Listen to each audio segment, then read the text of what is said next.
जय श्री कृष्णा। आइए सुनते हैं बुधवार के दिन भगवान बुद्ध देव की यह कथा। समतापुर नगर में मधुसूदन नामक एक व्यक्ति रहता था।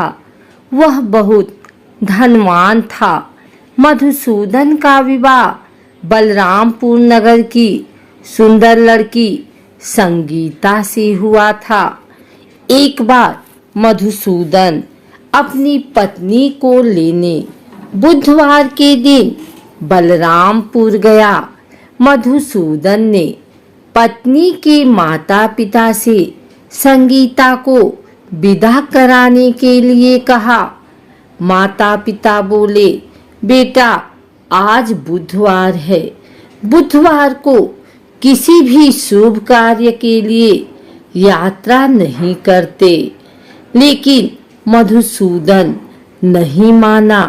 उसने ऐसी शुभ अशुभ की बातों को न मानने की बात कही। दोनों ने बैलगाड़ी से यात्रा प्रारंभ की।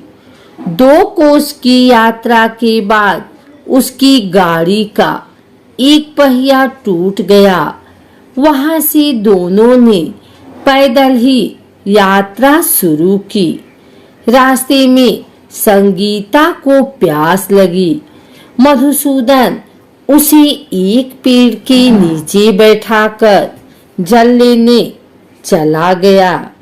थोड़ी देर बाद जब मधुसूदन कहीं से जल लेकर वापस आया तो वह बुरी तरह हैरान हो उठा, क्योंकि उसकी पत्नी के पास उसकी ही शक्ल सूरत का एक दूसरा व्यक्ति बैठा था। संगीता भी मधुसूदन को देखकर हैरान रह गई। वह दोनों में कोई अंतर नहीं कर पाई।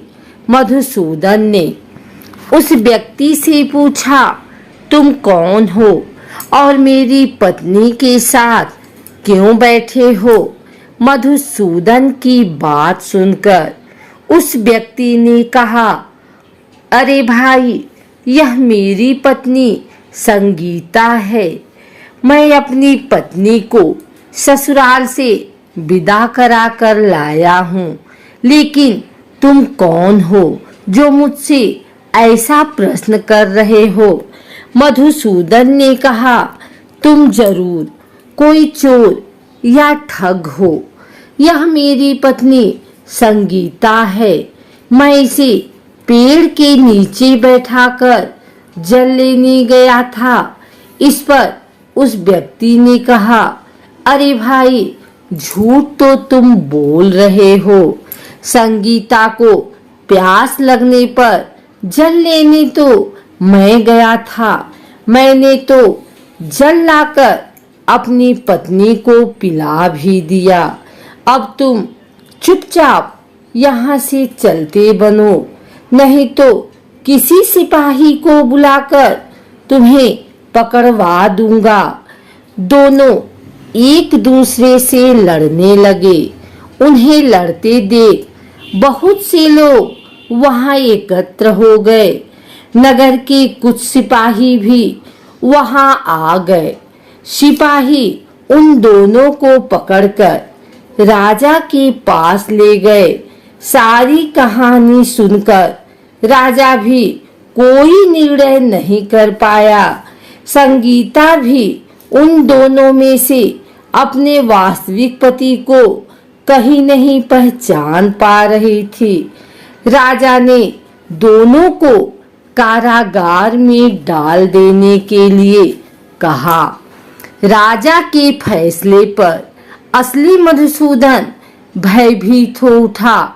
तभी आकाशवाणी हुई, मधुसूदन, तूने संगीता के माता पिता की बात नहीं मानी और बुधवार के दिन अपने ससुराल से प्रस्थान किया। यह सब भगवान बुद्ध देव के प्रकोप से हो रहा है। मधुसूदन ने भगवान बुद्ध देव से प्रार्थना की कि हे भगवान बुद्धदेव, मुझे क्षमा कर दीजिए, मुझसे बहुत बड़ी गलती हुई। भविष्य में अब कभी बुधवार के दिन यात्रा नहीं करूंगा और सदैव बुधवार को आपका व्रत किया करूंगा। मधुसूदन के प्रार्थना करने से भगवान बुद्धदेव ने उसे क्षमा कर दिया। तभी दूसरा व्यक्ति राजा के सामने से गायब हो गया। राजा और दूसरे लोग इस चमत्कार को देख हैरान हो गए। भगवान बुद्धदेव की इस अनुकंपा से राजा ने मधुसूदन और उसकी पत्नी को सम्मान पूर्वक विदा किया।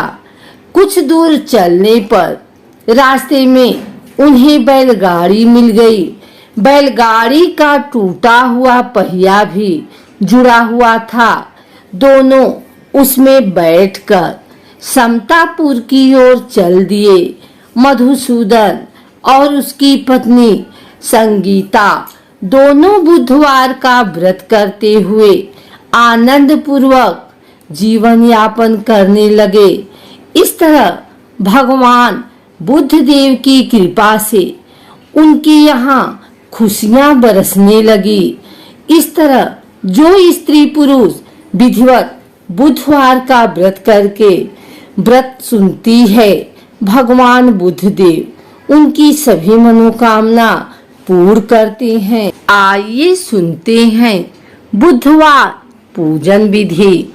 पौराणिक मान्यता के अनुसार बुधवार के व्रत का आरंभ विशाखा नक्षत्र युक्त बुधवार को करना चाहिए और इसके बाद लगातार 7 बुधवार तक व्रत करना चाहिए।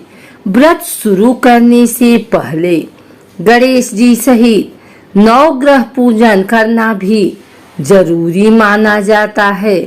व्रत के दौरान में भागवत महापुराण का पाठ भी करवाया जा सकता है।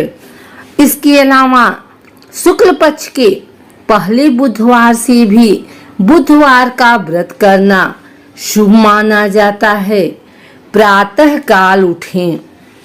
नित्य क्रिया से निपटने के पश्चात स्नान आदि से स्वच्छ होकर भगवान बुद्ध की पूजा करनी चाहिए। व्रती हरे रंग की माला या वस्त्रों का प्रयोग करे तो उत्तम रहता है। यदि पूजा के लिए भगवान बुद्ध की प्रतिमा न मिले तो भगवान शिव शंकर की प्रतिमा के निकट भी पूजा की जा सकती है। दिन भर के व्रत के पश्चात शाम को भी पूजा करनी चाहिए और केवल एक समय भोजन करना चाहिए। व्रत में हरे रंग के वस्त्र, फूल या सब्जी आदि दान करने चाहिए। इस दिन एक समय दही, मूंग दाल का हलवा या फिर हरी वस्तु से बनी चीजों का सेवन करना चाहिए। कहते विधि विधान से अगर इस व्रत को किया जाए तो जीवन में सुख शांति रहती है और घर धन धान्य से भरे रहते हैं। माता लक्ष्मी भी व्रती की मनोकामनाएं पूर्ण करती हैं।